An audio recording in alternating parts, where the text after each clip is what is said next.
Hello प्यारे बच्चों, welcome to स्टडीपुर classes. स्टडीपुर classes में आपका स्वागत है। और आज हम लेके आए हैं क्लास 9 साइंस के इम्पोर्टेंट क्वेश्चन। आज केवल इम्पोर्टेंट क्वेश्चनों के बारे में बताएंगे, उनका सॉल्यूशन वगैरह नहीं कराएंगे क्योंकि एग्जाम्स पास में हैं। तो बच्चों को उस हिसाब से तैयारी के लिए अब अगर पूरे साल तक नहीं पढ़ पाए हैं तो इन प्रश्नों को पढ़ लो। 101% इन प्रश्नों में से ही अधिकांश क्वेश्चन मिल जाएंगे, ऐसा मेरा दावा है मित्रों।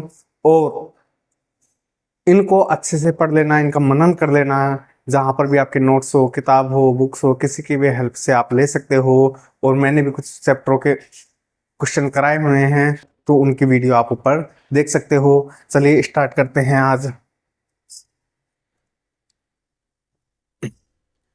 सबसे पहले मैं पार्ट नंबर 1 का देखता हूँ। एक में अगर इंपॉर्टेंट क्वेश्चनों की बात करें तो सबसे पहले आ रहा है गलनांक व क्वथनांक को परिभाषित करो। गलनांक और क्वथनांक की मित्रों परिभाषा देनी है।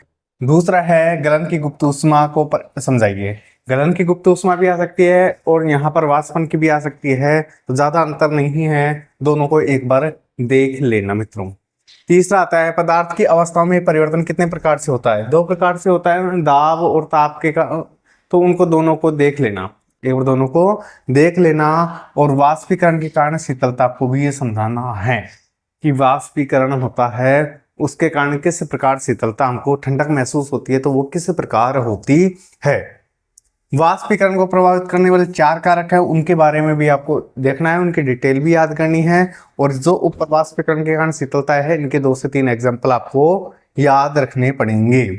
निम्न का मात्रक व प्रतीक लिखो और इसमें आपको बल, भार, आयतन, तापमान, दाब, मतलब एक सारणी दे रखी है, उस सारणी को अच्छे से पढ़ लेना है। और इसके अलावा आपको अवस्थाओं में परिवर्तनों के जो नाम हैं, अवस्थाओं में परिवर्तनों के जो नाम हैं उनको भी अच्छे से देखना है कि जब ठोस अवस्था को द्रव अवस्था में बदलते हैं तो उसे क्या कहते हैं। गैस को द्रव में या गैस को ठोस अवस्था में बदलते हैं तो उसे क्या कहते हैं। उन नामों का अच्छे से क्या करना है मित्रों, मनन करना है, अच्छे से उनको पढ़ना है। आगे देखते हैं, और आगे है निम्नलिखित तापमानों को सेल्सियस इकाई में बदलना है। किस में बदलना है, सेल्सियस में बदलना है।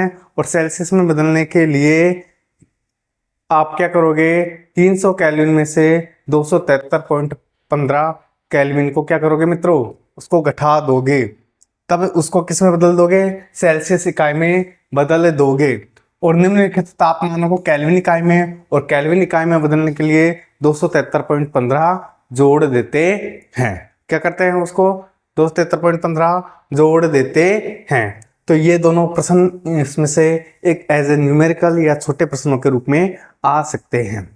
ये हो गए 8 प्रश्न जो कि छोटे छोटे हैं। और छोटे छोटे हैं मित्रों, ये हैं, ये पार्ट नंबर 1 के सारे प्रश्न हो चुके हैं। अब देखते हैं पार्ट नंबर 2 के प्रश्न। और पार्ट नंबर 2 के जो प्रश्न है, इसमें कह रहा है, क्वेश्चन नंबर 1 है समांगी व विषमांगी मिश्रण को समझाइए। हम जानते हैं मिश्रण 2 प्रकार के होते हैं, समांगी और विषमांगी, उनको उदाहरण सहित समझाना है। दूसरा प्रश्न है विलयन व कोलाइड के गुणधर्मों को लिखिए। विलयन और कोलाइड है, उनके गुणधर्मों को बताना है और उनको अच्छे से पढ़ना है। उनको अच्छे से क्या करना है मित्रों, पढ़ना है। अब देखिए आगे कि टिंडल प्रभाव को समझाइए। टिंडल प्रभाव को भी समझाना है कि टिंडल प्रभाव क्या है, कैसे होता है। कोलाइड का ही एक गुण है टिंडल प्रभाव, इसके बारे में भी आपको देखना है कि क्या है टिंडल प्रभाव। एक न्यूमेरिकल है, ये इंपॉर्टेंट है मित्रों। केमिस्ट्री में अगर न्यूमेरिकल बन रहा है तो एकमात्र इस पार्ट से ऐसे क्वेश्चन बन रहे हैं। 1 विलयन के 320 ग्राम विलायक जल में 40 ग्राम साधारण नमक विलय है, तो विलयन की सांद्रता ज्ञात करनी है। विलयन की सांद्रता ज्ञात करनी है। और विलयन की सांद्रता ज्ञात करने के अपने पास 3 सूत्र हैं। अगर यहाँ पर द्रव्यमान और द्रव्यमान दे रखे हैं तो अलग है, आयतन आयतन दे रखे तो अलग, द्रव्यमान आयतन दे रखे हैं तो उसके लिए अलग सूत्र है।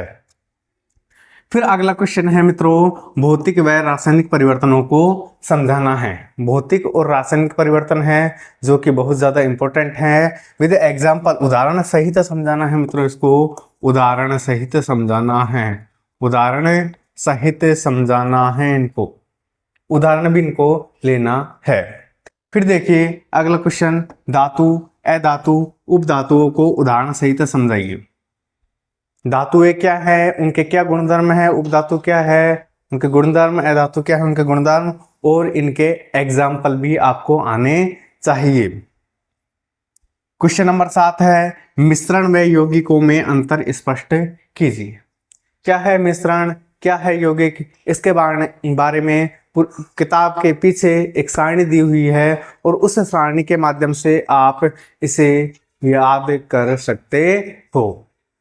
इसे क्या कर सकते हो मित्रों, याद कर सकते हो। ये हो गए हमारे पार्ट नंबर 2 के। अब पढ़ते हैं पार्ट नंबर 3, और पार्ट नंबर 3 है उसके जो क्वेश्चन हैं वो देखते हैं। द्रव्यमान संरक्षण का नियम क्या है, द्रव्यमान संरक्षण का नियम, और द्रव्यमान संरक्षण के नियम के साथ क्या आता है, स्थिर अनुपात के नियमों को समझाना है। रासायनिक संयोजन के 2 नियम हैं, द्रव्यमान संरक्षण का नियम और स्थिर अनुपात का नियम। दोनों के दोनों नियमों को अच्छे से पढ़ना है। दोनों के दोनों नियमों को क्या करना है, अच्छे से पढ़ना है। जल है, H2O के सापेक्ष आणविक द्रव्यमान का परिकलन कीजिए। मैंने ऊपर पहले एक वीडियो थी उसमें द्रव्यमान संख्या बताया था और उससे द्रव्यमान संख्या का मान भी निकालना बताया था, और उसकी सहायता से आप जल का H2O का द्रव्यमान संख्या ज्ञात करनी है। आपको क्या करना है, आणविक द्रव्यमान संख्या, आणविक द्रव्यमान अणु है तो आणविक द्रव्यमान संख्या। और एक सूत्र दे रखा है CaCl2, एक यौगिक का सूत्र है। इस सूत्र इकाई का क्या करना है, इसका भी द्रव्यमान ज्ञात करना है। इसका भी क्या करना है मित्रों, द्रव्यमान ज्ञात करना है। क्या ज्ञात करना है, द्रव्यमान ज्ञात करना है। अब देखिए निम्न यौगिकों के सूत्र का निर्माण करो। अगला क्वेश्चन क्या कर रहा है, सूत्र का निर्माण। और ये प्रश्न कहीं ना कहीं मित्रों क्या है, इंपॉर्टेंट है। क्या है ये, इंपॉर्टेंट है। क्या है मित्रों, ये इंपॉर्टेंट है क्योंकि इससे कक्षा 10th में भी आपको बहुत ज्यादा हेल्प मिलेगी। सूत्रों का क्या करना है, निर्माण करना सीख रखा है। अगर आपको नहीं आता है तो आप ऊपर जो दी गई वीडियो है उनको देख कर कर सकते हो। अब देखते हैं आगे का पार्ट के कि डाल्टन, पार्ट नंबर 4 के हैं कि डाल्टन के परमाणु सिद्धांत की विवेचना करनी है। डाल्टन का जो परमाणु सिद्धांत है उसको समझाना है। उन्होंने 6 पॉइंट दिए हैं, उन्होंने परिभाषा दी है, 6 पॉइंटों के माध्यम से खुद के सिद्धांत को समझाया है, जो कि पार्ट नंबर 3 का ही है। रदरफोर्ड मॉडल को समझाइए।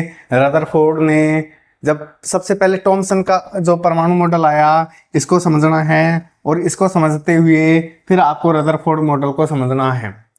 जब टॉमसन मॉडल फेल हो गया था, उनके बारे में बता नहीं पाया, तो रदरफोर्ड मॉडल ने इस मॉडल को समझाया, और इस मॉडल को समझाते हुए उन्होंने परमाणु के केंद्र की खोज कर दी थी, और वहां से इलेक्ट्रॉन, प्रोटॉन और न्यूट्रॉन के बारे में अच्छे से बता दिया था कि नाभिक में तो प्रोटॉन और न्यूट्रॉन होते हैं और नाभिक के चारों ओर इलेक्ट्रॉन चक्कर लगाते हैं। लेकिन कहीं ना कहीं उनमें क्या रह गई थी, कमी, और उस कमी को पूरा किया था नील्स बोर ने। और इसी के साथ बोर और बरी ने इलेक्ट्रॉन वितरण के नियम को भी समझाया था।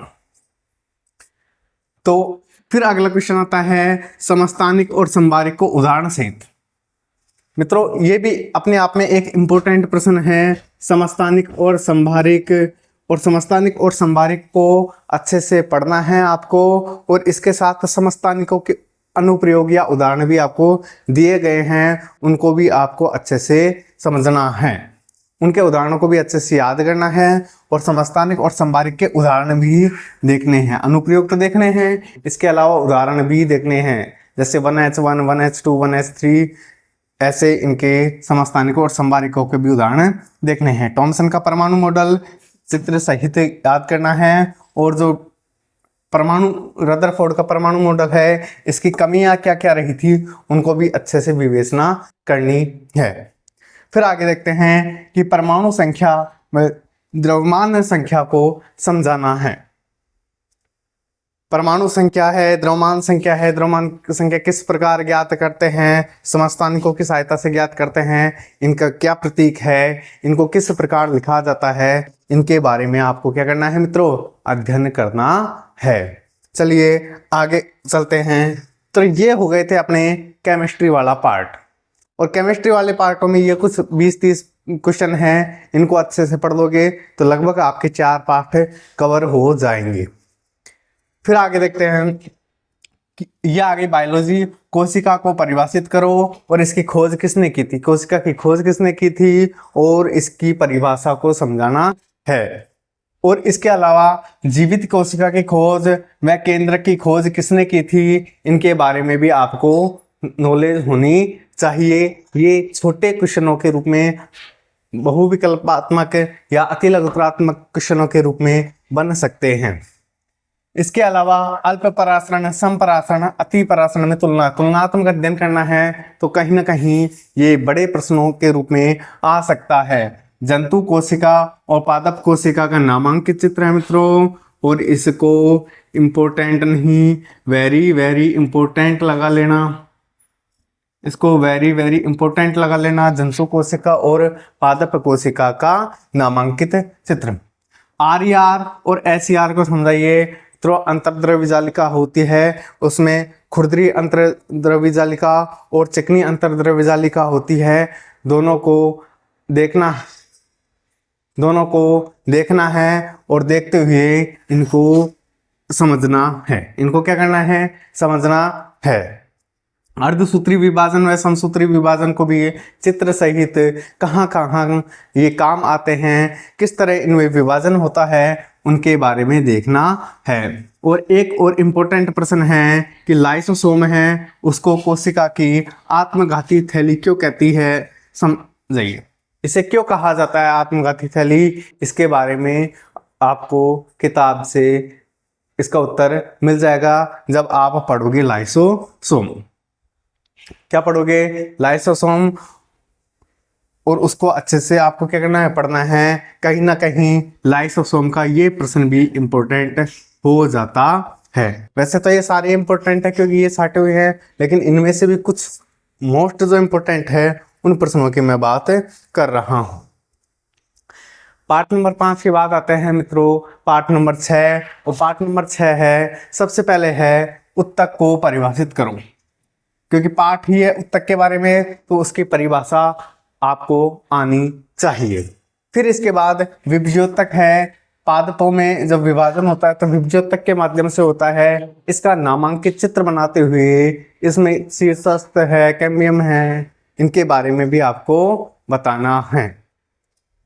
जाइलम और फ्लोएम, इनको समझाना है कि जाइलम है वो जल का वहन करता है, किस प्रकार इसमें 4-5 उत्तक होते हैं और उनकी सहायता से किस प्रकार ये जल का वहन करता है। वहीं फ्लोएम है वो भोजन का वहन करता है, और इसमें भी 3 से 4 जो उत्तक होते हैं उनको बताना है। क्लोरीन काइमा और एरन काइमा है, ये पेरेन काइमा के अंतर्गत आते हैं। इनके बारे में आपको परिभाषा करते, लिखते हुए या समझाते हुए इनको थोड़ा अध्ययन करना है।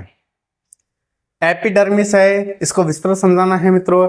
एपिडर्मिस अपने आप में एक निबंधात्मक प्रश्न की श्रेणी में आ रहा है और बड़ा क्वेश्चन आ सकता है, लेकिन इसको अच्छे से पढ़ लेना है। इसमें से छोटे प्रश्न भी बन सकते हैं इसके अंदर से ही। सल्की एपिथेलियम है, इस पर टिप्पणी लिखो। एपिथेलियम है वो 4 प्रकार के होंगे, उसमें से हल्के हल्के इस चारों को देख लेना है, लेकिन थोड़ा सल्की एपिथेलियम इसको अच्छे से देख रहे हैं। कंडरा है, कंडरा व स्नायु को समझाइए, इसको अपने आप में इंपॉर्टेंट कर लेना छोटे प्रश्नों में। ये जो तीनों हैं इनको इंपॉर्टेंट कर लेना, और जो ये लास्ट के 3 प्रश्न है, ऐच्छिक पेशी व अनैच्छिक पेशी है, इनको उदाहरण सहित मित्रों आपको समझाना है। लेकिन सबसे ज्यादा अगर इम्पोर्टेंट है तो ये प्रश्न है कि तंत्रिका उत्तक तंत्रिका उत्तक है, इसको आपको सचित्र समझाना है, चित्र तो बनाना है और चित्र के साथ साथ आपको इसके बारे में व्याख्या भी करनी है। एक चीज का विशेष ध्यान रखना मित्रों कि जब भी चित्र बनाओ साइंस में तो उसको नामांकित करना है और दूसरा पेंसिल का ही उपयोग करना है, चाहे वो नामांकित करो या नहीं करो। अब तक हम पढ़ चुके हैं मित्रों बायोलॉजी के 2 पार्ट, और दोनों पाठों में से दोनों बड़े बड़े पाठ होने के कारण इनमें से कुछ जो महत्वपूर्ण प्रश्न हैं उनका हमने अध्ययन कर लिया है। अब हम फिजिक्स में पढ़ते हैं और फिजिक्स में दूरी व विस्थापन पहला प्रश्न है। दूरी व विस्थापन को समझाइए। दूरी व विस्थापन में अंतर लिखिए। तो दूरी और विस्थापन में आपको 4 से 5 अंतर आना चाहिए, क्योंकि ये बड़े क्वेश्चनों की श्रेणी में आता है। त्वरण की परिभाषा, सूत्र व मात्रक को लिखना है मित्रों। ये भी अपने आप में इम्पोर्टेंट है, और सबसे ज़्यादा जो इम्पोर्टेंट है वो है न्यूटन की गति के समीकरण, क्योंकि ये हर बार हर पेपर में छपता है, क्योंकि ये 2 पाठों में है, एक तो इसमें और जो गुरुत्वाकर्षण बल वाला जो पाठ है उसमें भी इन नियमों का उपयोग किया जाता है। तो वेरी वेरी इंपॉर्टेंट कर लेना मित्रों इसको, और इसको अच्छे से पढ़ जाना। औसत वेग व औसत चाल का सूत्र लिखो। औसत वेग और औसत चाल है, इनके छोटे प्रश्न बनते हैं, इनका डायरेक्ट सूत्र याद करना और उनसे संबंधित न्यूमेरिकल निकाल लेना एक आध। एक समान वृत्तीय गति को उदाहरण सहित समझाना है। एक समान जो वृत्तीय गति है इसको उदाहरण सहित समझाना है, और इस ज्यादा वो नहीं लिखना, केवल सूत्र लिखना है और इसका कोई एक छोटा मोटा उदाहरण दे देना है। एक आध न्यूमेरिकल कर लेना। वैसे मैंने एक न्यूमेरिकल किया है। कोई मोटर बोट झील में विराम अवस्था से सरल रेखा पर चलती है। एक बात ध्यान रखना, जब विराम अवस्था में होता है तो हमेशा यू का मान क्या रहता है मित्रों, 0 रहता है, पर 3 मीटर प्रति सेकंड स्क्वायर 3 मीटर प्रति सेकंड स्क्वायर मतलब ये त्वरण का मान दिया हुआ है कि नियत त्वरण से 8 सेकंड तक चलती है। इस समय अंतराल में मोटर बोट कितनी दूरी तय करेगा। दूरी का मान पूछ रहा है, एस का मान पूछ रहा है, तो इसी गति के समीकरणों का उपयोग करते हुए आप इसमें दूरी तय करोगे। आगे चलते हैं और आगे हैं न्यूटन की गति के कितने नियम हैं। ये पार्ट नंबर 8 आ गया। पहले आए थे न्यूटन की गति के समीकरण और अब आए हैं न्यूटन की गति के नियम। और ये जो नियम हैं ये भी 3 होते हैं। नाम लिखना है उनका, कौन कौन से नियम हैं। तो देखो, जड़त्व का नियम, क्रिया प्रतिक्रिया का नियम, और जो दूसरा नियम है वो संवेग का नियम है। संतुलित बल और असंतुलित बल को उदाहरण सहित लेना है, तो इसमें जो रस्सी वाला है उस उदाहरण को आप लेकर आसानी से समझ सकते हो। तीसरा है जड़त्व के नियम को उदाहरण सहित समझाइए। जड़त्व के नियम की परिभाषा, उसके कितने होते हैं, 2 स्थिर और गतिशील जड़त्व, उनके बारे में भी आपको नॉलेज होनी चाहिए और उनसे संबंधित उदाहरण भी आपको आने चाहिए। फिर आता है क्रिया प्रतिक्रिया का नियम, जो कि न्यूटन की गति का तीसरा नियम है, और तीसरा नियम है उसको भी पढ़ लेना उदाहरण सहित। फिर आता है संवेग की परिभाषा, सूत्र व मात्रक। संवेग का परिभाषा, सूत्र और मात्रक P बराबर mv, और इसका जो मात्रक है उसको भी अच्छे से देख लेना। न्यूटन की गति के नियम किसकी व्याख्या करते हैं, तो मैं इसका आंसर यही बता देता हूँ मित्रों, ये बलों के बारे में बताते हैं, बल के बारे में बताते हैं। तो ये किसकी व्याख्या करते हैं, बल की व्याख्या करते हैं। फिर आता है न्यूटन की गति के दूसरे नियम से बल का सूत्र का क्या करना है, व्युत्पन्न करना है। बल के सूत्र की व्युत्पत्ति करनी है, जो कि किताब में आसानी से दे रखी है। दूसरे नियम की सहायता से, जो संवेग का नियम है P बराबर mv, उसकी सहायता से इसका मान ज्ञात करना है। चलिए आगे चलते हैं और पाठ नंबर यह जाता है 9, गुरुत्वाकर्षण का चारित्रिक नियम और उसके महत्व। नियम F बराबर gmm/d², और उसके महत्व भी लिखने हैं। कैपिटल G गुरुत्वाकर्षण स्थिरांक और गुरुत्वाकर्षण त्वरण, इनके मान भी लिखने हैं। देखो, गुरुत्वाकर्षण जो त्वरण है इसका मान 9.8 मीटर प्रति सेकंड स्क्वायर होता है, लेकिन आप जब भी न्यूमेरिकल करो तो कैलकुलेशन के हिसाब से इसका मान 10 भी ले सकते हो। मुक्त पतन से क्या आशय है, छोटा सा है, लेकिन द्रव्यमान व भार में अंतर अपने आप में एक इम्पोर्टेंट प्रश्न हो जाता है।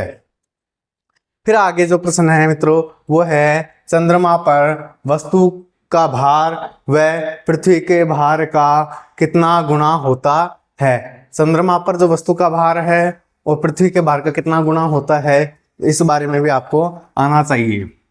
पूर्णोत्तर व दाब को समझाइए, इनको अच्छे से देख लेना, इनके सूत्र वगैरह देख लेना, ज़्यादा इससे पूछेगा नहीं। लेकिन उत्प्लावन बल वो उसकी आवश्यक शर्तें, ये अपने आप में इम्पोर्टेंट हो जाता है मित्रों।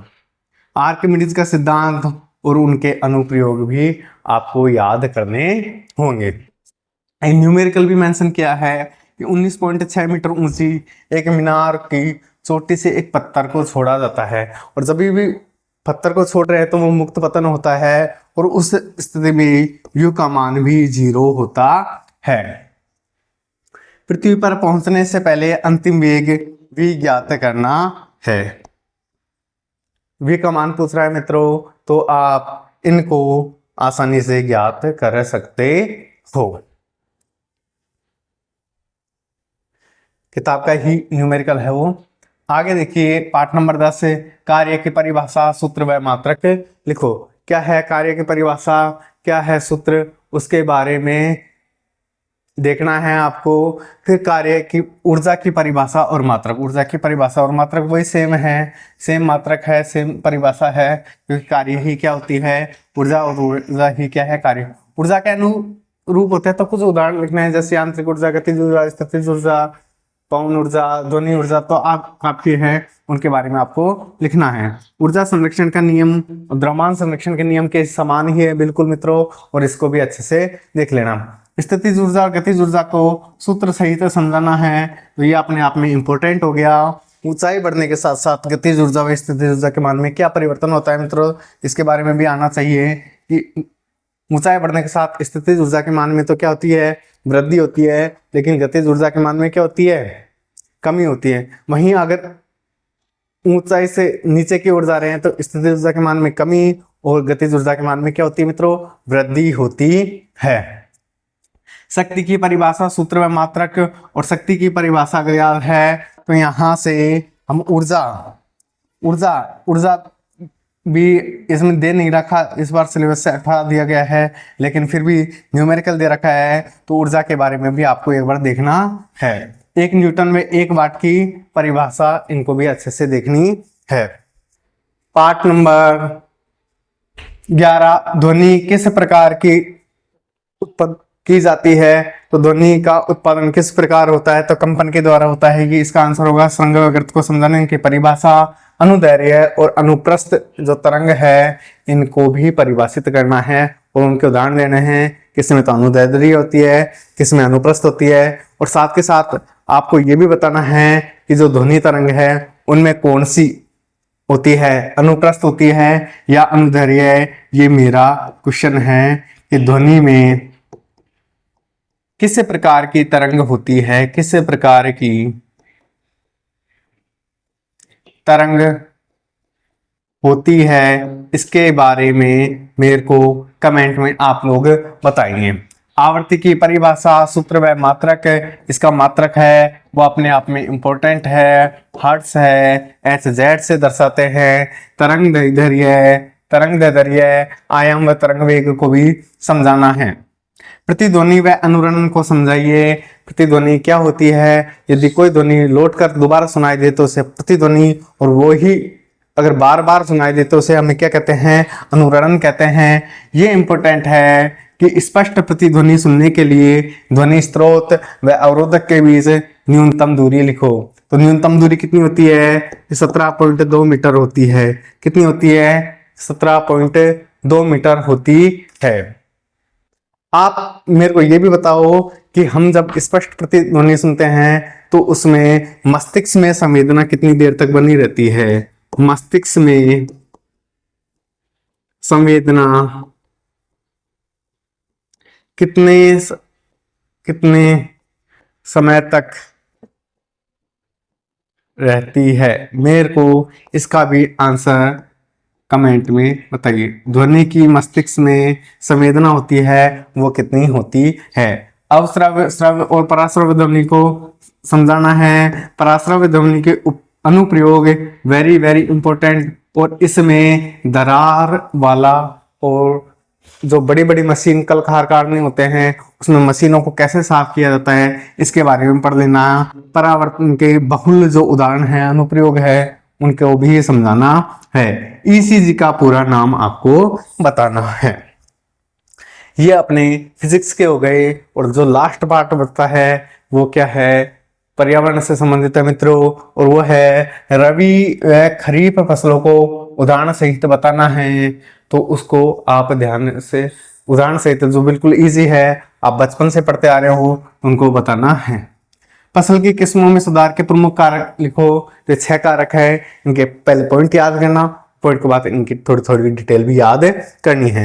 खाद व उर्वरक में अंतर स्पष्ट करना है, इंपॉर्टेंट है अपने आप में। सिंचाई के स्रोत है, इनके बारे में भी बताना है।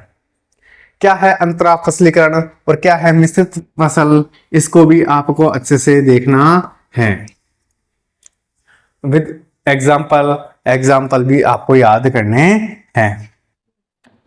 फिर देखिए फसल सुरक्षा प्रबंधन और अनाज भंडारण को समझिए। हम किस प्रकार फसलों को सुरक्षित रख सकते हैं, क्या क्या उसके लिए अपना प्रबंधन करेंगे, क्या मैनेजमेंट करेंगे, और किस प्रकार अनाज का भंडारण किया जाता है और क्यों किया जाता है, इसके बारे में भी बताएंगे।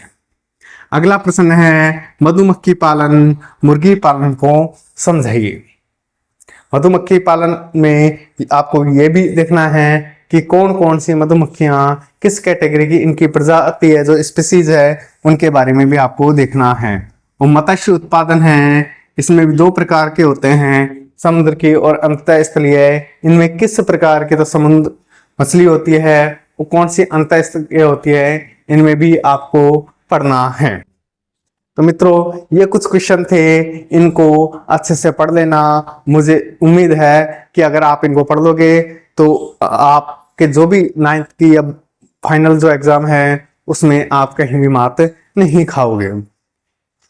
आगे एक न्यूज है, जो विद्यार्थी दौसा में रहते हैं उनके लिए न्यूज है कि हमारा जो ऑफलाइन बैच है वो उज्जवल स्टडी पॉइंट के नाम से है, और इसमें क्लास 1 से 12th तक इंग्लिश, 1 से 10th तक मैथ और साइंस, क्लास 1 to 8 तक ऑल सब्जेक्ट जो भी छोटे बच्चे होते हैं, इंग्लिश स्पोकन क्लासेस अलग से, इंग्लिश बेसिक अलग से, और कर्सिव हैंड राइटिंग के लिए स्पेशल क्लास चलाई जाती है मित्रों। और इसके अलावा हम नवोदय, बोर्ड की स्पेशल बैच, सैनिक स्कूल और आर्मी स्कूल, इनके लिए विशेष हम अलग से क्या चलाते हैं मित्रों, बैच चलाते हैं। अगर आप दौसा में रहते हैं तो आप उज्जवल स्टडी पॉइंट को ज्वाइन कर सकते हैं। जल्द ही इसका बैच प्रारंभ होने वाला है। इसमें कॉन्टैक्ट नंबर आपको मेंशन किए हुए हैं और एड्रेस भी आपको दिया गया है। बिहाइंड कलेक्ट्रेट के पीछे आप ज्वाइन कर सकते हो। उम्मीद है मित्रों आपको ये सब समझ आ गया होगा, और इसी प्रकार के जो वीडियो हैं उनके लिए आप स्टडी प्रो क्लासेस को ज्वाइन कर सकते हो। आप इसको शेयर करो, सब्सक्राइब करो। हम छोटी छोटी नॉलेज के लिए शॉर्ट्स इंस्टाग्राम पे और यूट्यूब दोनों पर डाल रहे हैं, तो आप हमें इंस्टाग्राम पर भी फॉलो कर सकते हो मित्रों। और इसका अपने आप में एक टेलीग्राम चैनल है, वहां पर ये PDF वगैरह भी आपको अवेलेबल हो सकती हैं। आज के लिए इतना ही, धन्यवाद।